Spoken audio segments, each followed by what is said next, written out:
Okay. All right.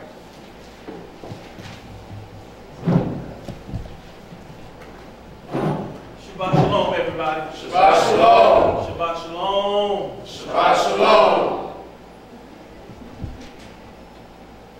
We thank the Most High Yahuah for all that has been said, all that has been done. Thank Him for all the testimonies. And you know, these are the type of things that we should come into the congregation, giving esteem to the Most High Yahuah for what He does for us, what He's always doing for us. You know, most of the time we come in, we're so accustomed to asking and begging, and we're not realizing that we should come in into His courts with what? Thanksgiving. And into His court, into His gates with thanksgiving, into His courts with what? Praise. And so, you know, this is the correct way of doing things. Hallelujah. And I just thank the Most High for just each and every last one of you. And thank the Most High for our big bro, Yahusha. Always glad to see him. And thank the Most High for him. And his Isha, she's been faithfully coming. Most I think, you know, the Most High for even the questions that you ask, because a lot of times people, you know, they ask questions. A lot of times they're like, think, well, I'm not going to ask that. They might think that's silly or dumb. You'll be surprised how many people have the exact same question you have, but they're scared to ask it. And how much it's a help when you ask these things. Because I'm saying in here, there's no such thing as a bad question, a dumb question, or anything. Right. So trust me, somebody needs to hear that question and receive an answer because they have the exact same question in mind. So it's always good. Feel free to ask anything, any question, ask for clarity and understanding on something that you might not have clarity on. No matter how many times you heard it. That doesn't mean that you've got it the first, second, third, or the fourth time. So we thank the Most High for that, and just thank the Most High for each and every last one of you, because I always count it as a Barakim or a Barakah whenever I see you guys' faces. Because it's not guaranteed we're going to see each other from Shabbat. Because, you know, as Morey Prasad was saying that, you know, we do this thing according to Yahuah's will. If it's His will, we'll live and make it to the following Shabbat. So anytime I can look at your face and see that you're yet amongst or in the land of the living, that's always esteem to give Yahuah for each and every last one of you. Because I love each and every last one of you. And like I say, you are my family. No and ifs, buts about it. You are my family. And I thank the Most High for that. So today we're going to continue with the two houses of Yashra'al and get a little more understanding and refresh ourselves with this. You know, we're having more and more people tune in and, you know, become viewers of the congregation page, and they're seeing the lessons and all. And so with this, we've always talked about how imperative it is that when you come into this walk or come into the truth, one thing that cripples most people is they don't know the history behind the two houses of Yashra'al and what happened between the 12 tribes and how they split into two kingdoms, became two nations. And one became, you know, recognized as the house of Jacob or the house of Jacob. So when we get to the New Testament and you see the house of Jacob, it's not referring to all 12 tribes. It's only referring to the southern kingdom, which is the house of Yahudah or Judah. Now what takes place with the northern kingdom, the house of Israel, is they are being recognized, or I should say identified by their brethren of the house of Yahudah or Judah as Gentiles, because they were no longer under the covenant. That's why one way that it identified them as what? Strangers of what? Strangers of the covenant. Because they knew they were no longer a part of the house of Jacob at that time. So what we're doing is going back through a little bit of history concerning that to see what happened. So we're going to start off, we're going to go back to Ezekiel or Ezekiel, the 23rd chapter, And we're going to start at the first verse, and we will then jump down a few verses. But let's go down to Ezekiel 23 and 1. We're going to start, little brother, Shabbat Yahuah to start reading that for me. Ezekiel 23, verse 1 through verse 6. Okay. Ezekiel chapter 23, starting at verse 1. The word of Yahuah came again unto me, saying, Son of man, there were two women, the daughters of one mother, and they committed whoredoms in Egypt. Okay, two what? Two women, the daughters of one mother. Who are these two women we're referring to here? Two nations. Say it again. Two nations. Two nations, be more specific. The two houses of Yashra'al. And who are they? Southern and northern kingdom. And what are their names? Israel and Judah? Because remember, we got a viewing audience, they don't know this. Right. So we're looking at two women, the daughters of one mother. Those two women are the house of Israel, northern kingdom, 10 tribes. The house of Judah, southern kingdom, 2 tribes. Who is the mother? You say what now? You say Yahuah, you say Jerusalem. Yerushalayim or Jerusalem is the mother of these two daughters. Two daughters. Judah, Israel, mother, Jerusalem. Okay, go ahead. And they committed whoredoms in Egypt. They committed whoredoms in their youth. There were their breast pressed, and there they bruised the cheeks of their virginity. Stop right there. They committed harlotry in where? In Egypt. In Egypt. And That was a long time before this, wasn't it? Also, they committed harlotry in Egypt. Go ahead.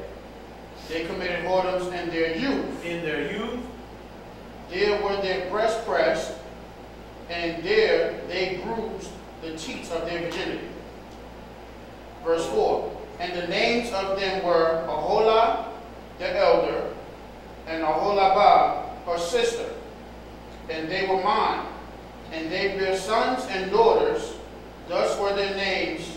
Samaria is Aholah, and Jerusalem is Aholabah. Okay, then Jerusalem is Aholabah. Okay then. Now, when we look at this, these two daughters, they have become what? Harlots. What's making them harlots? They're going off into the other people, serving other mighty ones. The servant of the mighty ones, or sleeping or getting in bed with what? The mighty ones of the nations.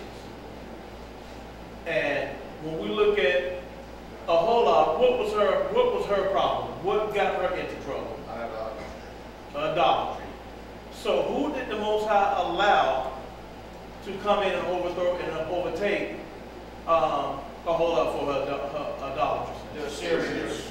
The Assyrians.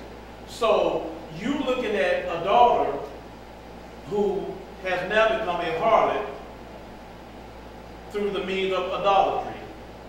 Now, what's to be noted and understood from this, when the Most High gave her the name Samaria, does anybody know what Samaria means? Now watch the state of condition where you go from one thing to you fall or descend to something else. Does anybody know what Samaria means? Watch mountain. It's a watch mountain or a watch tower or to guard. You see how they fell from one status, or now they what? Decline and fell to what? A lower status. Harder to the point that he had to do something. So, start back at verse 5 and continue reading. Okay. Verse 4? Okay, yeah, verse 4 will be fine. Verse 4. And the names of them were Aholah, the elder, and Aholabah, her sister. And they were mine. Okay, stop right there. What do you notice about that last phrase right there? And they were mine. He said they what? Were mine. Mm-hmm. So if he said they were mine, something had to take place. Would you say that, sorry? No, I'm saying past tense. Yes, sir. Past tense. Thank you. Past tense, they were his. Oh, now, continue. And they bear sons and daughters. Thus were their names. Samaria is Aholah, and Jerusalem is Aholabah. And Aholah played the harlot when she was mine, and she doted on her lovers, on the Assyrians, her neighbors, which were clothed with blue, captains and rulers, all of them desirable young men, horsemen riding upon horses. Thus she committed her whoredoms with them, with all them that were the chosen men of Assyria, and with all on whom she doted, with all their idols she defiled herself. Neither left she her whoredoms brought from Egypt, for in her youth they lay with her, and they bruised the breast of her virginity, and poured their whoredom upon her. Wherefore I have delivered her into the hand of her lovers, into the hand of the Assyrians, upon whom she doted. These discovered her nakedness. They took her sons and her daughters, and slew her with the sword. And she became famous among women, for they had executed judgment upon her. And when her sister Aholabah saw this, she was more corrupt in her inordinate love. Stop right there. They said when her sister who? When her sister Aholabah saw this. When Judah saw all the idolatry and whoredom of Samaria or Israel, go ahead. She was more corrupt in her inordinate affection. She was equally corrupt. More. She was more corrupt. Keep that in mind. She was more corrupt. Go ahead. In her inordinate love than she. And in her whoredoms more than her sister in her whoredoms. She doted upon the Assyrians, her neighbors, captains and rulers, clothed most gorgeously, horsemen riding upon horses, all of them desirable young men. Then I saw that she was defiled, that they took both one way, and that she increased her whoredoms, for when she saw men portrayed upon the wall, the images of the Chaldeans portrayed with vermilion, girded with girdles upon their loins, exceeding in dyed attire upon their heads, all of them princes to look to, after the manner of the Babylonians of Chaldea, the land of their nativity. And as soon as she saw them with her eyes, she doted upon them, and sent messages unto them into Chaldea.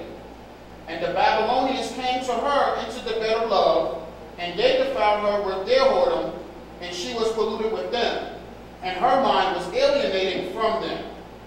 So she discovered her whoredoms, and discovered her nakedness. Then my mind was alienated from her, like as my mind was alienated from her sister. Yet she multiplied her whoredoms, and calling to remembrance the days of her youth, wherein she had played the harlot in the land of Egypt. For she doted upon their paramours, whose flesh is as the flesh of asses, and whose issue is like the issue of horses. Thus thou callest to remembrance the lewdness of thy youth, and bruising the teats by the Egyptians for the paps of thy youth. Therefore, Aholabah, thus saith Adonai, or my sovereign Yahuah, behold, I will raise up thy lovers against thee, from whom thy mind is alienated, and I will bring them against thee on every side. The Babylonians and all the Chaldeans, the Pekod and Shor, the Korah, and all the Assyrians with them, all of them desirable young men, captains and rulers, great lords and renowned, all of them riding upon horses. And they shall come against thee with chariots, wagons, and wheels, and with an assembly of people, which shall set against thee the buckler and shield, and helmet round about. And I will set judgment before them, and they shall judge thee according to their judgments. And I will set my jealousy against thee, and they shall deal furiously with thee. They shall take away thy nose and thine ears, and thy remnant shall fall by the sword. They shall take thy sons and thy daughters, and thy residue shall be devoured by the fire. They shall also strip thee out of thy clothes, and take away thy fair jewels. Thus will I make thy lewdness to cease from thee, and thy whoredom brought from the land of Egypt, so that thou shalt not lift up thine eyes upon them, unto them, nor remember Egypt anymore. For thus saith my sovereign Yahuah, behold, I will deliver thee into the hand of them whom thou hatest, into the hand of them from whom thy mind is alienated. Hallelujah. Now, when we focus on this passage, we take notice that you're dealing with two main captivities right here. You're dealing with the Assyrian captivity and the Babylonian captivity. These two captivities are key to understanding what happened with the two houses and the effect that it had on them, moving all the way to the time of the Talmudians, Mashiyach, Yahusha, throughout that time period. Because what we see, we're going to ask Sarzakan if he would get Jeremiah or Yirmiyahu, the 3rd chapter for us, going down to the 1st verse to the 10th verse. Jeremiah, the 3rd chapter, verse 1 through 10. Yirmiyahu 3 or Jeremiah 3 verse 1. They say, if a man put away his wife, and she go from him and become another man's, shall he return unto her again? Shall not that land be greatly polluted? But thou hast played the harlot with many lovers. Yet return again to me, saith Yahuah. Lift up thine eyes upon the high places, and see where thou hast not been lying with. In the ways hast thou sat, for them as the Arabian in the wilderness, and thou hast polluted the land with thy whoredoms and with thy wickedness. Therefore the showers have been withholden, and there have been no latter rain, and thou hast a whore's forehead. Thou refusest to be ashamed. Wilt thou not from this time cry unto me, my father, thou art the guide of my youth? Will he reserve his anger forever? Will he keep it to the end? Behold, thou hast spoken and done evil things, as thou couldst. Yahuah said also unto me in the days of Josiah the king, hast thou seen that which backsliding Israel have done? She is gone up upon every high mountain and under every green tree, and there have played the harlot. And I said, after she had done all these things, turn thou unto me. But she returned not, and her treacherous sister Yahudah or Judah saw it. And I saw, when for all the causes whereby backsliding Israel committed adultery, I had put her away and given her a bill of divorce. Yet her treacherous sister Judah feared not, but went and played the harlot also. And it came to pass through the likeness of her whoredom that she defiled the land and committed adultery with stones and with stocks. And yet for all this, her treacherous sister Judah have not turned unto me with her whole heart, but faintly, saith Yahuah. Saith Yahuah. Hallelujah. Now we see it with this. The same thing we read in Ezekiel, you see this Jeremiah talking about the same thing. And you notice how I keep referring back to their youth when he brought them out of Egypt. When he brought them out of Egypt, the stuff that they were accustomed to, the things that they had seen and picked up in Egypt, it was a part of them. They fell in love with it. How do we know this? No sooner that he brought them out of Egypt and entered into covenant with them, what did they do? Did they not enter immediately into harlotry and whoredom? Even in her youth. That's why I keep pointing back to her youth. Something happened in Egypt or Mizraim that they fell in love with and they couldn't get rid of it. You see it plagued him from that point all the way moving forward. Harlotry and idolatry. Even when we look at it to this very day, it is so hard to break our people up and to get them to come out of this whoredom or harlotry. I remember one time I was at a barbershop and I got into a discussion and we were talking about this, and I guess I should have watched my terminology, because I spoke to one of the guys. I'm like, man, I keep telling our people, they won't be delivered until they come out of these whorehouses. And when I say whorehouses, well, I was referring to the institution of the church, but he thought I was calling the women in their whores. I'm like, and I mean, this guy literally got up out the chair ready to fight me. But I'm trying to explain to him, no, it's not the women, it's the men and the women. I said it has nothing to do with the physical as far as them interacting with each other. I said, but the problem is, all of these ideologies and philosophies that you have gained through these institutions, I said, like Christmas, I said Thanksgiving, Easter, all of these things, even though out of ignorance when you partake in these things, I said, you don't know you're paying homage to an idol or deity. I said, ask yourself, what does December 25th and Christmas trees and bulbs and all that stuff have to do with the death, burial, and resurrection of Messiah? And they stood there quiet. I said, what does bunny rabbits and eggs have to do with the death, burial, and resurrection? It's not till you bring and point things out to them. I said, that what y'all calling Easter, I said, all it is the English pronunciation of the word Asarte or Asterisk or Ishtar, which is also called the Queen of Heaven, or also a sun deity, which she's prominently known for fertility. She's a fertility deity. I said, so that's why you see the rabbit, because they are very fertile. I said, that's why you see the eggs, they represent fertility. Then we went into Thanksgiving. I said, Thanksgiving is supposed to be, it's about the harvest of the land. I said, but if you ever notice, what picture or image do they show you at Thanksgiving?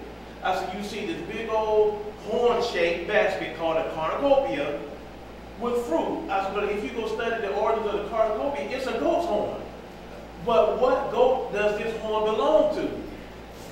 And who will they sacrifice for giving the first fruit of the harvest to? It is not till you talk to them about these things. Then they begin to see, and you can see that Israel and Judah still what? Still bound and caught up with the harlotry of the idolatry. Still the whoredoms of these deities. Even though now it's out of ignorance because they don't know, but yet it doesn't change anything. I was asking yourself, what does New Year have to do with your service of worship to Yahuah?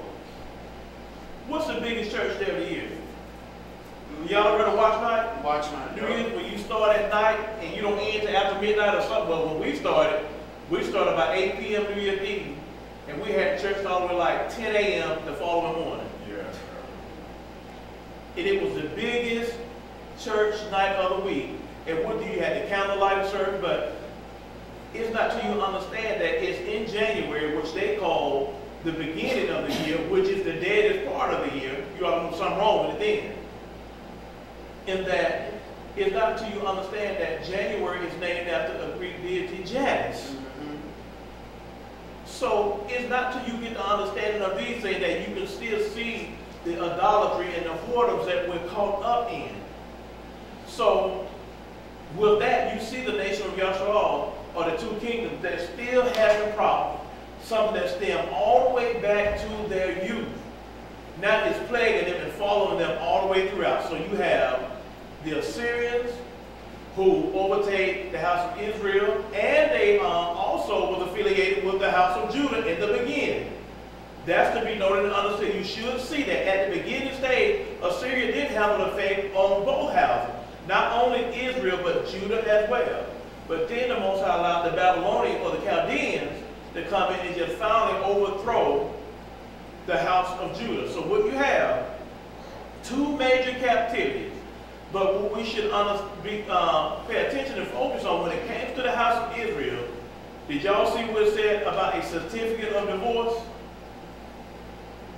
But throughout this whole time we've been reading, where have you seen a certificate of divorce for the house of Judah? And he said Judah became even more wicked and more perverse. You notice you never find that? No. That's very important. Just because she didn't get a certificate of divorce, did he still allow her to continue on in her harlotry? Or did he allow her to be overtaken and overthrown as well? That was overtaken. Overtaken. Go ahead, Akeem. I had a question as far as when it goes to that verse 9 in Nehemiah 3:9, when it talks about the stone.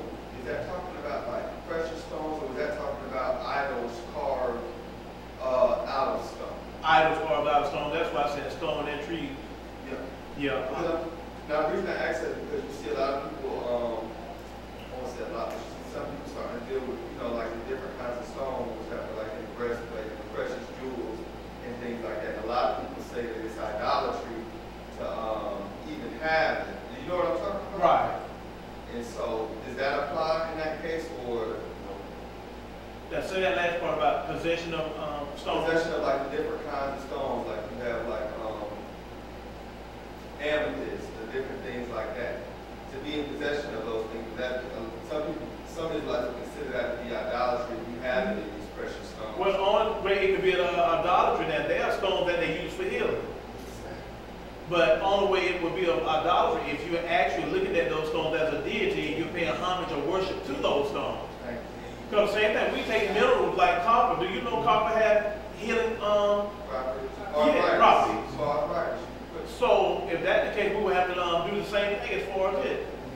But it's only when these things become forms of worship and you looking to them or at them as an Elohim or something like that.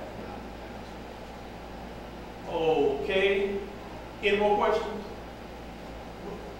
But wouldn't you have to frame them? And didn't they engrave these stones anyway? They didn't just worship a random stones. Didn't they engrave them to make them look like deities? Right, yeah. They did. They actually built deities and stuff, you know what I'm saying? Engraved them, carved them, or what have you. But as far as just having these particular stones and stuff that they have for, they use for healing purposes and stuff like that, nah. So we're looking at the house of Israel in the bill of divorce, but not the house of Judah. But what's to be noted and understood is that the Most High did not allow Yahudah to remain and go unpunished when they were doing even worse than the house of Israel. So, what that should let us know, he was only going to allow Yahudah to be in position for a certain amount of time. And we can see that, but I don't have my notes with me, even do the math on that, because we're going to go into a scripture where you're going to see where he talks to Ezekiel, tell Ezekiel to lay on his side. He's going to give you a certain amount of days for the house of Israel. The days are to be numbered as years. He's going to give you a certain amount of days for the house of Yahudah. And what we're going to see is, when we add up those days, you can see the fall of Israel, and you can see the fall of Judah. And also, you can see the number where it talks about their restoration, because it's a certain amount of years that they will be on the decline, or they will fall. And it will be so many years before they're restored. Through all of that one prophecy with Ezekiel. You remember what chapter that is, Warren? 4.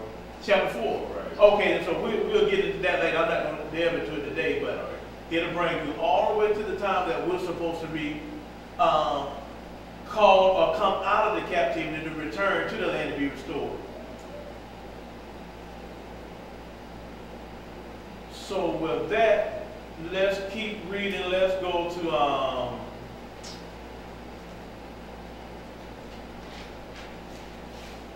let's go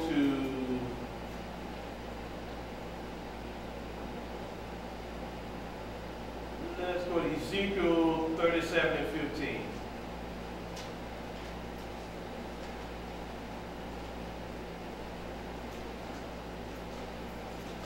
Matter of fact, let's start at verse 1.